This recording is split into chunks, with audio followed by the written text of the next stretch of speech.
El otro día veía yo, leí un hilo de una chica que decía que, bueno, pues su mamá la había tenido cuando tenía la mamá 15 años y pues afortunadamente la habían adoptado unas personas que la querían muchísimo, son sus padres, la registraron 5 días después que nació y ella siempre ha dicho que ese es el día de su cumpleaños.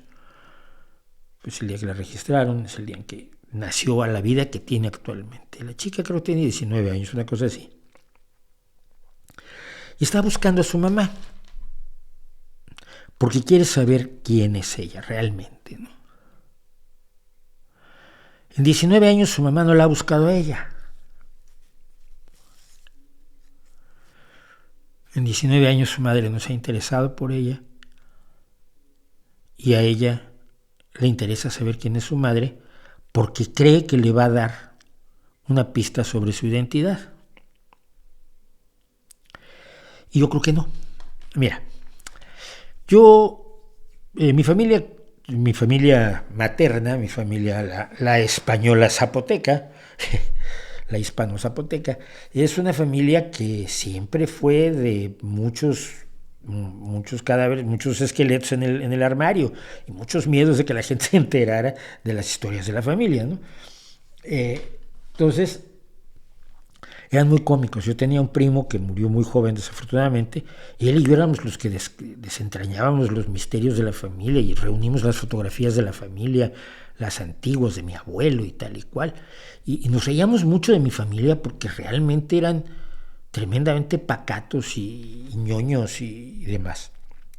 Pero bueno, yo tuve a mis dos padres, mi padre desaparece cuando yo tengo 5 años, no desaparece, o sea, se divorcia de mi madre, lo veo poco en los siguientes años, no paga la pensión alimenticia, bueno, mi madre trabaja como una loca, como absolutamente dedica el resto de su vida a trabajar por mí, cosa que se le agradece enormemente,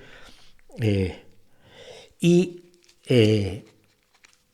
con los años se empieza a hacer claro que el señor no era mi papá, y sobre todo la parte de su familia. Alguna vez me soltó la idea de que, bueno, pues te dio el apellido, ya deberías estar agradecido. Yo, pues, a ver, no, tampoco, si lo dijeres te lo regreso. O sea, yo con llamarme Mauricio tengo más que suficiente, no te preocupes. Una vez a una prima mía del lado materno, como decidió ser madre soltera, le querían quitar el apellido, y yo me levanté y le dije, pues ustedes están locos. A todos mis tíos, dije, pues ustedes no tienen el copyright del apellido para decir que ahora esta mujer no se va a apellidar Huerta, no sean idiotas. No les gustó nada, bueno, nunca les gusté yo. Entonces, con los años queda muy claro que este señor no era mi padre. Este señor era judío askenazi. Jamás tuve yo que ver ni con su familia, ni con la cultura judía askenazi, ni con el judaísmo como religión. Yo fui criado católico por mi familia española, hispano-zapoteca. Fui criado muy católico. Y hasta 4 años después de mi primera comunión me declaro ateo. Pero bueno, con los años resulta que pues, hay pruebas de ADN, vamos a hacer la prueba de ADN, pues, tú eres 74% español, 14% zapoteca y luego ahí 3% que si escocés, que si irlandés, que si italiano. O sea, que judías que nací no soy. O sea, si había alguna duda, queda aquí absolutamente borrada. El señor no era mi papá. Y entonces la gente empezó a preguntarme, entonces vas a averiguar quién es tu padre. Bueno, preguntaré un par de veces, no me interesa mucho, pero igual pregunté a 2 personas de mi familia, a los que sobreviven, nadie sabía nada, tampoco me interesa. Oye, pero ¿por qué no haces un esfuerzo? Porque me da igual, porque no me diría nada. Es un señor que fue mi papá y que se desapareció y ya no supe más de él. ¿Qué me da? O en palabras de Pito Pérez, en aquella maravillosa novela, ¿qué favor le debo al sol por haberme calentado? El señor fue mi padre biológico, pues vale, con su pan se lo coma. No es mi identidad. Y a todos los que tienen, y esto lo he pensado muchísimo, obviamente uno como alguien que analiza sus raíces y analiza su realidad, y analiza y conoce gente adoptada, y tengo un hijo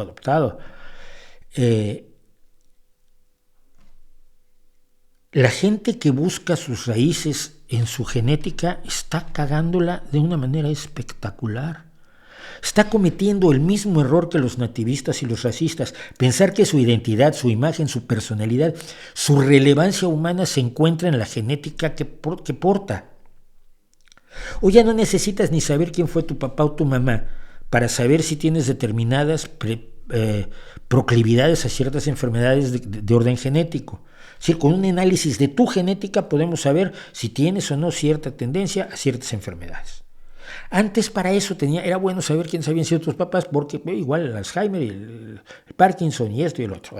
Ahora no. Ahora, aunque no en todos los casos, en la gran mayoría de los casos, tus posibles enfermedades producto de tu constitución genética ya las podemos identificar analizando tu constitución genética sin necesidad de tus papás y tus mamás y tus abuelos y demás. Pero tú eres lo que has hecho. Tú eres la gente que te quiso, no la gente que no te quiso. Tú eres la gente que te crió, no la gente que no te crió. Tú eres el idioma con el que te enseñaron a jugar. No el idioma de los que no quisieron o no pudieron o no alcanzaron a enseñarte a jugar. Muchas gracias, si murieron es una pena, pero no son tu vida.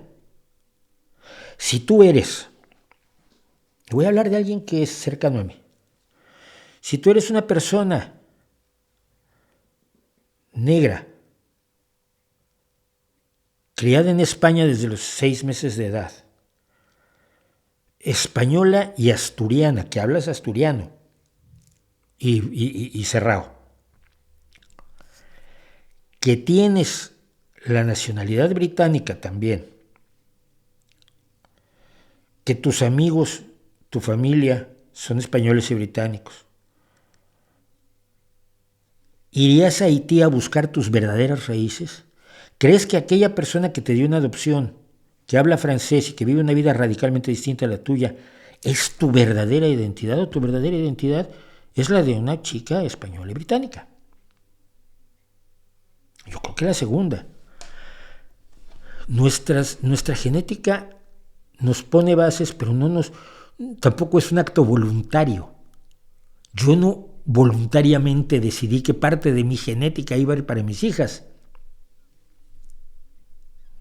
Esto ocurre al azar en la gametogénesis, que todo el mundo debería haber estudiado en biología. De pronto se separan los 23 pares de cromosomas al azar. Y 23 de tus cromosomas van a reunirse a otros pares de 23 cromosomas separados al azar en un óvulo y 9 meses después, ¿cómo le ponemos? Tu verdadera identidad es tu experiencia. Tu verdadera identidad son tus amigos. Tu verdadera identidad son los libros que has leído, no los que no has leído. Lo que has visto en televisión, la música que has oído, los profesores que has tenido, los raspones que te has dado en la rodilla, la vez que te rompiste un brazo, el que uses gafas o no, el que quieras tocar el clarinete o ser ingeniero de minas. No es tu genética. Verlo así es verlo como aquellos que creen que genética es destino. Que si tú eres negro tienes que tener una serie de características porque los negros son de cierta manera. Y los españoles son de cierta manera y los argentinos son de otra. Bueno, sí lo son, pero por cultura, no por genética. Un niño nacido en Argentina que al mes de nacer viene a Francia y se cría en el sur de Francia, tiene de argentino lo mismo que yo, o menos. Es un francés del sur de Francia, punto. A todos los que han sido adoptados o creen o saben que sus padres no son sus padres biológicos, son sus padres.